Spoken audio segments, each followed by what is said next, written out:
Subscribe to our channel and press the bell icon to never miss an update from RAU'S IAS.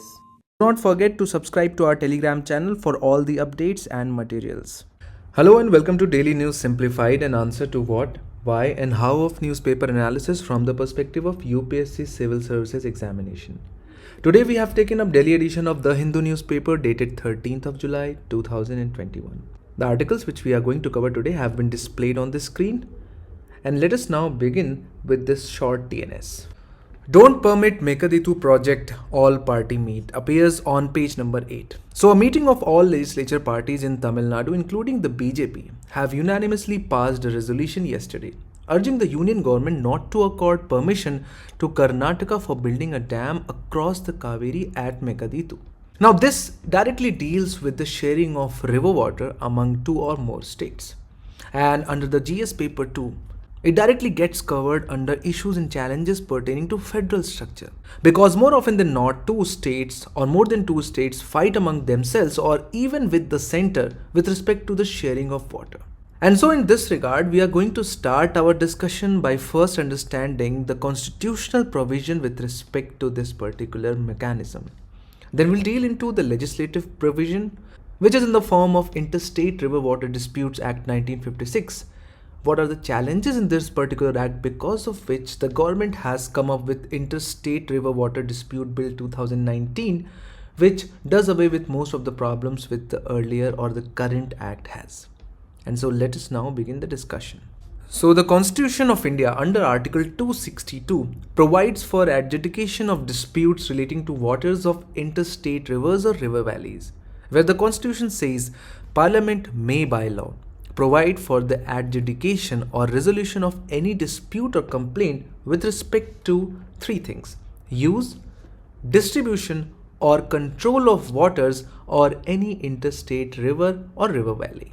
And it also says that notwithstanding anything in the Constitution, which basically means it does not matter whatever has been written in the Constitution in other articles, Parliament may by law provide that neither the Supreme Court nor other court shall exercise jurisdiction in respect of any such dispute or complaint as referred in clause 1. So first, it says that Parliament is going to enact a law, which Parliament already did in 1956. Then it says, in the same law, Parliament can provide that neither the Supreme Court nor any other court, for example, High Court, can exercise jurisdiction over the matters being dealt with this particular act. And so this is quite a wide power which has been given to the Parliament, and this is one of the very rarest of the rare occasions where the jurisdiction of the Supreme Court has been excluded from a particular matter deliberately. So acting on the powers which have been provided by the Constitution of India, Parliament enacted Interstate River Water Dispute Act. Now this particular act provides for the sharing of water between two states. But there are a lot of problems with this particular act, because of which there is a new bill which has already been tabled, which we are going to discuss later. But before that, let us understand the problems with the existing mechanism which has been devised by the Act Interstate River Water Dispute Act. And these issues mainly deal with the lack of negotiation mechanism in the existing act, long delays, non-compliance with the orders of the tribunals, and the lack of data or data inadequacy. Let us understand them one by one. Starting with lack of negotiation mechanism. So when a dispute arises between two states, let's say on Kaveri River between Tamil Nadu and Karnataka, there is no institution to which these states can go, or there is no institute which can approach these states to agree on a settlement. So what this basically does is that there is no institution or mechanism to diffuse tension between the two states. As soon as there is some disagreement between two states A and B with respect to sharing of river water, the states directly go for a demand for a tribunal, which more or less is like a court proceeding. And here, when two states become parties against each other in something like a court proceeding, that is when the acrimony between the people of the two states also begin, because they start to see each other's people as an anti-party in a court proceeding. So that is one. We have understood how and why the states demand setting up of tribunal. But even in the setting up of tribunals, there are long delays. And these delays are not just in setting up of these tribunals by the central government, but also in their notification. Under the existing act, which is the Interstate River Dispute Act 1956, I should have written this earlier, the central government is empowered to set up tribunal, right? With respect to each and every dispute for the sharing of river water among states. So for example, if there is a Kaveri river water dispute, there shall be a Kaveri tribunal, then there would be Vamshadhara tribunal for the sharing of the Vamshadhara river, and so on and so forth. And so for example, three states A, B and C, when they see that they are not agreeing or there is some dispute with respect to the sharing of water, they will approach the central government for setting up of tribunal under this particular act. The central government takes a lot of time, sometimes even 20 years for setting up of tribunals, and let me give you an example. The dispute regarding the sharing of Mahadai river, which is a river water dispute between two important states of Goa and Karnataka. Now this dispute began in 1980s, which was the first time when the state raised alarm with respect to the sharing of this river water. But do you know when the tribunal was set up? The tribunal was set up in 2018, and that too after the intervention by Supreme Court. And it was notified in 2020. So now you can easily see that after the 40 years when the first time these two states reached out to the center for setting up of tribunal, it was set up. So this is about the initiation. You can understand that setting up of tribunal is the first step towards the resolution of the dispute between the states for the sharing of the river water. But that is not the final stage, because the final stage is the notification of the award, the actual formula of the sharing of the water on which these two states are going to divide the river water, which is what the task of that tribunal would be. And so what we have found in last 40 years is that there is a lot delay in the notification of the award as well. So in case of Mahadai river, this period was just of 2 years, but it has been observed that it can be as long as 7 to 8 years. For example, the Kaveri tribunal recommended the award in 2007, but it was not notified until 2013. So this is the delay of a signature. The tribunal has already recommended that in 2007 after 15 years. But then just the 8 years of delay in notifying that award until when it will not come into effect. But let's assume that there is an ideal condition in which the tribunal was set up, there was no delay in the notification of the award as well. But then comes the problem of the non-compliance with the award notified by the center. And there are two main problems, the non-adherence and the rejection of the award. Because there can be no water sharing formula. Generally, there cannot be any single formula which is agreeable to both the states, which is accepted by both the states. And so what we see is that more often than not, states either reject the award or they decide not to adhere with the award. And so these loopholes are also provided by this particular act, which is one of the biggest problems. And the best case demonstration would be the rejection of the award given up by Ravi Vyas Tribunal by the Punjab government. And similarly, there are other such examples which actually go on to substantiate that there are loopholes in the Interstate River Water Dispute Act which actually provide for the states to either reject the award, challenge it in the Supreme Court, or provide for other mechanisms which enable the states to do not actually adhere with the award. And then finally, one of the biggest problem. Now when the states go on and challenge the award of a tribunal, it's not like the states are villains. They want fair share of water, maybe some extra water for them. And they generally found real flaws with the tribunal's award. And the reason behind that is with respect to the data inadequacy, because there is currently no institution in our country which manages or maintains the data with respect to the day-to-day flow, rainfall, recharge and various other aspects of water management in a basin in a state. So currently there is no organization which gathers these data, but we just not need gathering of the data, but we need proper dissipation of the data. We want these data to reach to not just the states but also to the tribunals so that they can arrive at the sharing of water which looks fair to all the party states.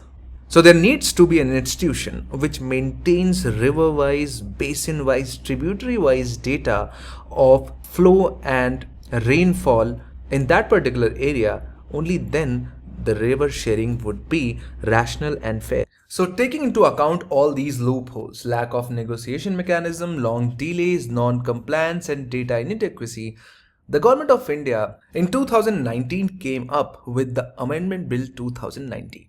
To be specific, Interstate River Water Dispute Bill 2019, and which specifically tries to solve the main challenges of the existing Act.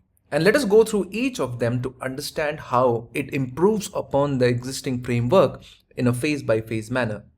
Now, if you remember, the first problem which we discussed with respect to the existing framework was that it does not provide for any kind of resolution mechanism before the cases reach to the tribunal. And the first thing which this act does, this amendment bill does, is that it provides for dispute resolution committee. So let's say that there is a dispute between or among the state A and B with respect to a sharing of a river. And as soon as this dispute resolution committee will see that there are initiation of tension, it will try to bring both of them together on a table and will try to arrive at a consensus. Now someone might ask that just like the tribunal, these committees also might take years and decades to solve the problem. But the Amendment Act itself contains a time period of 1 year, which is extendable at max by 6 months. So in total, you have around 1.5 years. Only if they fail to arrive at a consensus within 1.5 years at max, only then the matter will go to a tribunal, and now the things have changed. Unlike earlier, where each river basin would have a different tribunal, this new Amendment Act conceptualizes a permanent tribunal.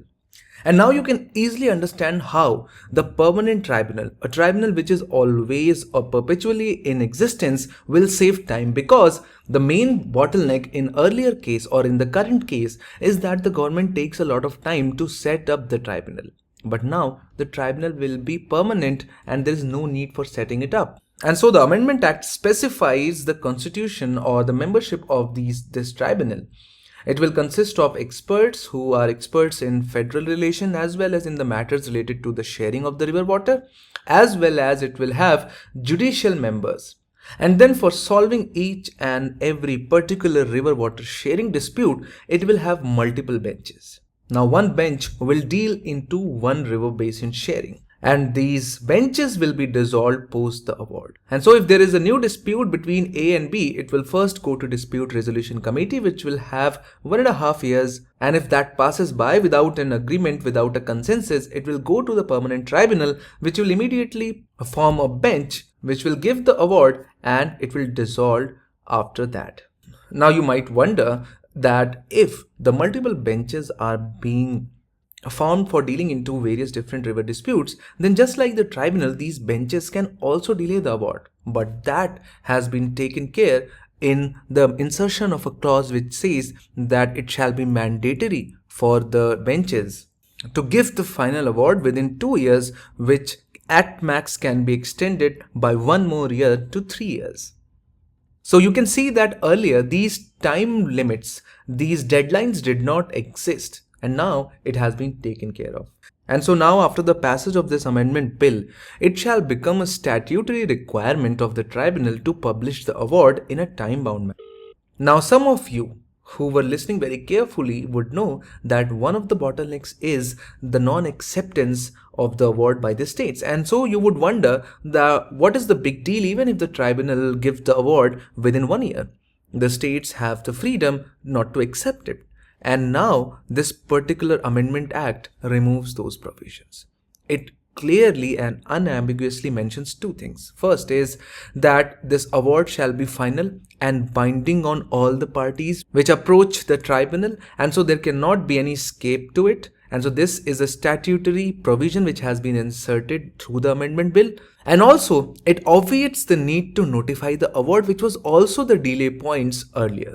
one of the remaining points which we have not discussed deals with the data collections. And so the amendment bill directs the central government to form an agency responsible for continuous collection of data as well as its dissemination to various bodies. And so the remaining aspect or the remaining problem with the current framework has also been taken care of in the amendment bill. So now you can understand why is it important to first go through the problems with the current framework, because only then you will be able to appreciate why the bill contains the provision it does.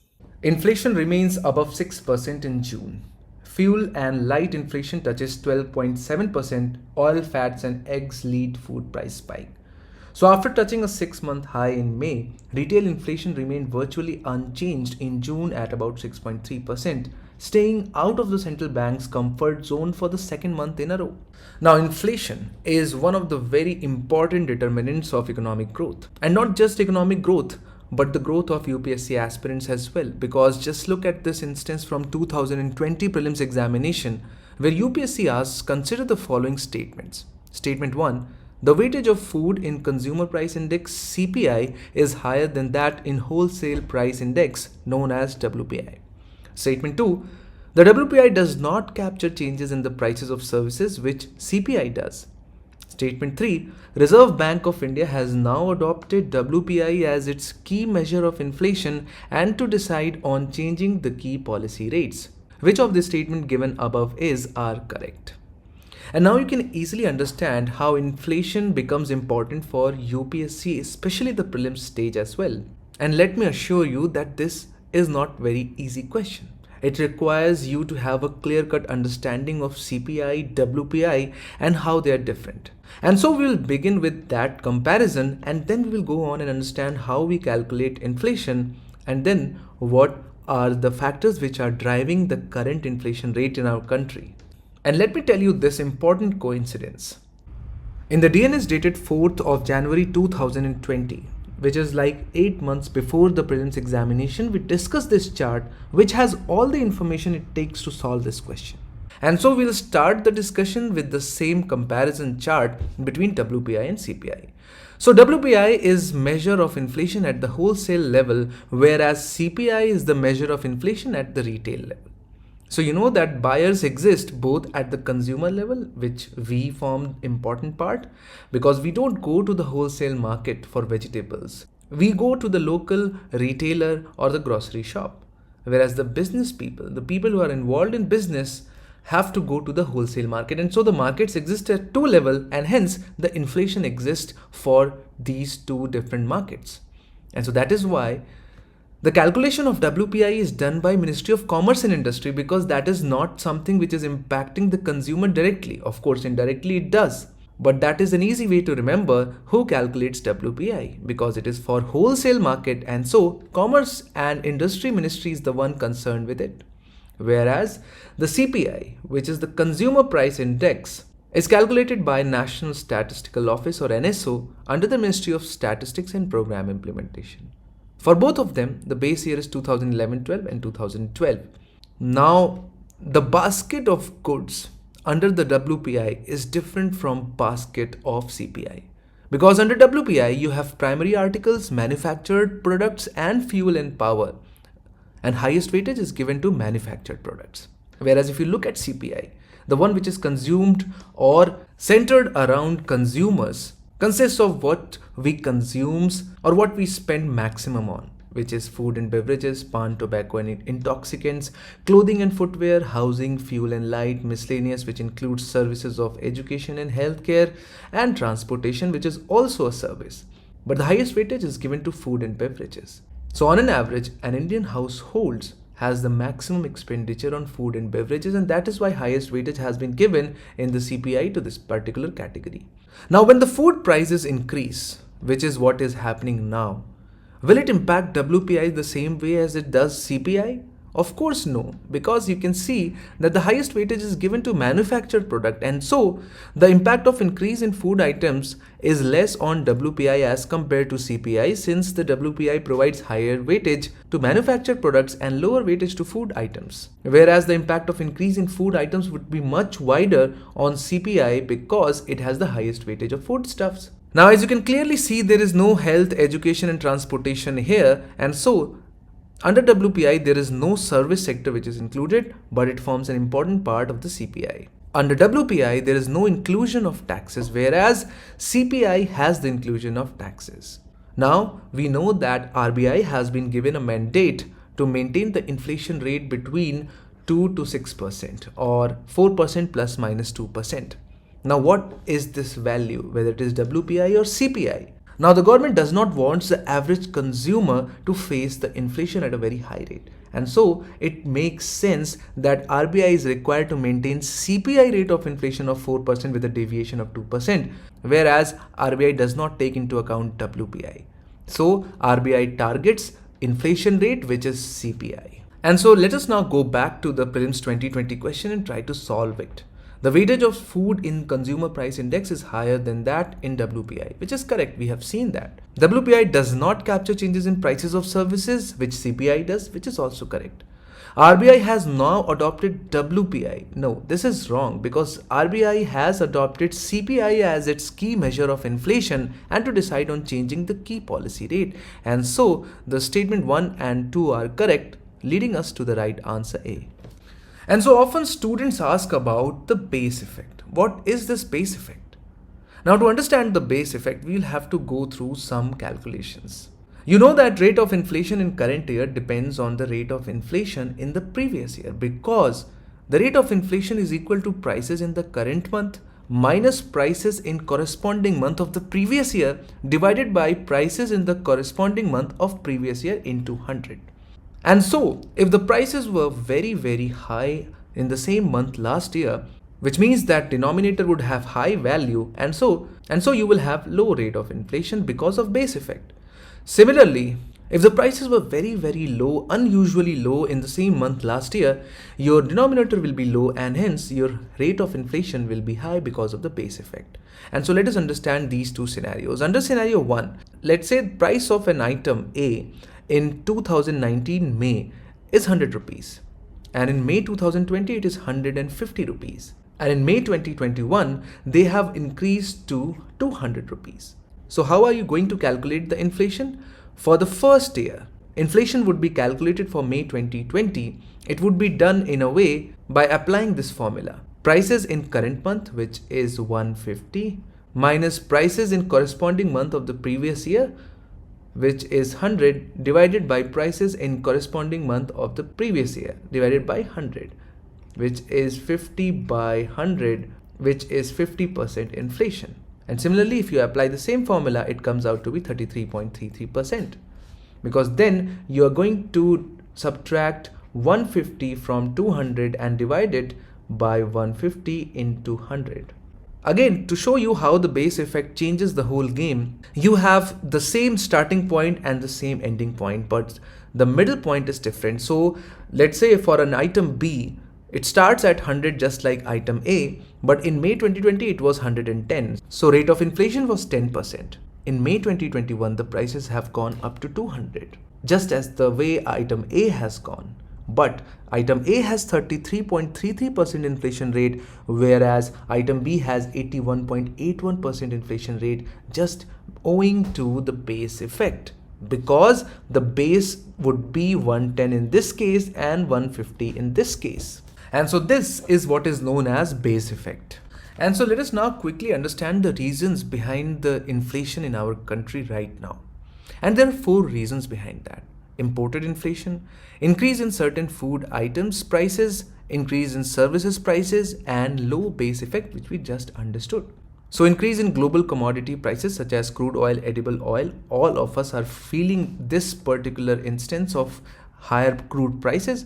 And so since most of the things are being transported on crude oil, and so of course the increase in the prices of petrol and diesel would be reflected in everything else. Similarly, there are certain food items which are getting expensive, for example, eggs, edible oils, fruits and pulses. Similarly, the prices of health, transport and communication sector services have gone up, and we know that services are included in CPI.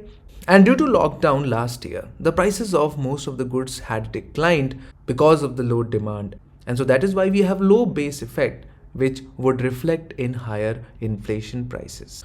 Also, at the same time, aspirants often come across such terms such as headline and core inflation. Now, headline inflation simply refers to the inflation in the CPI or even the WPI, covering all the categories of goods and services. So that is complete CPI and WPI.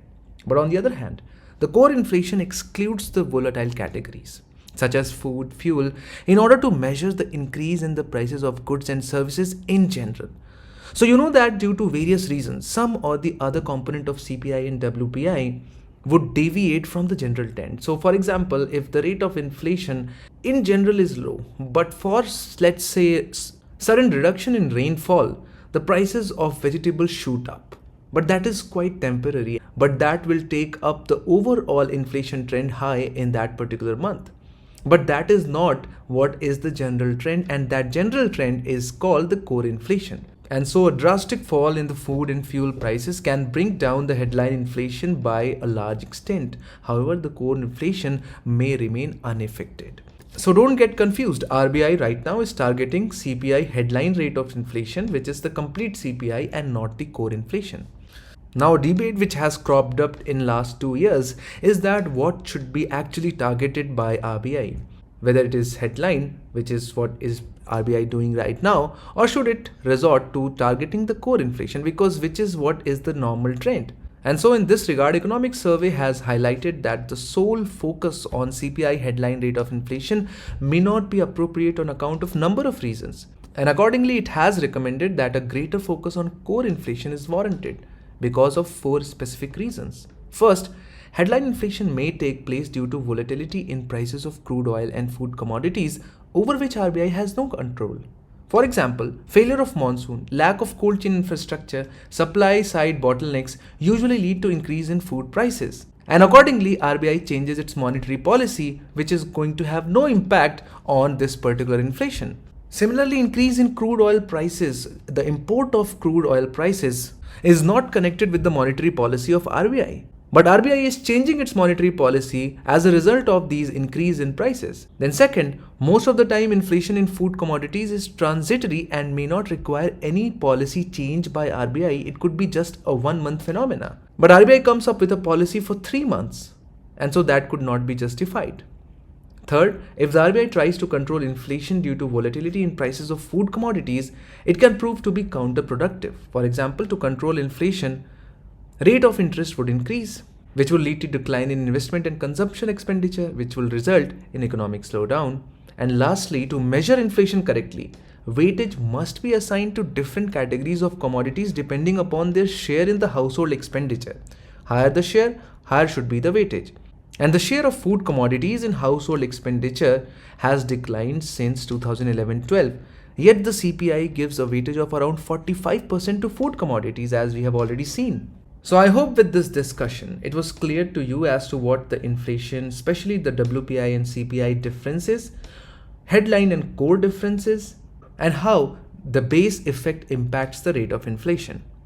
Let us now move on to the question of the day.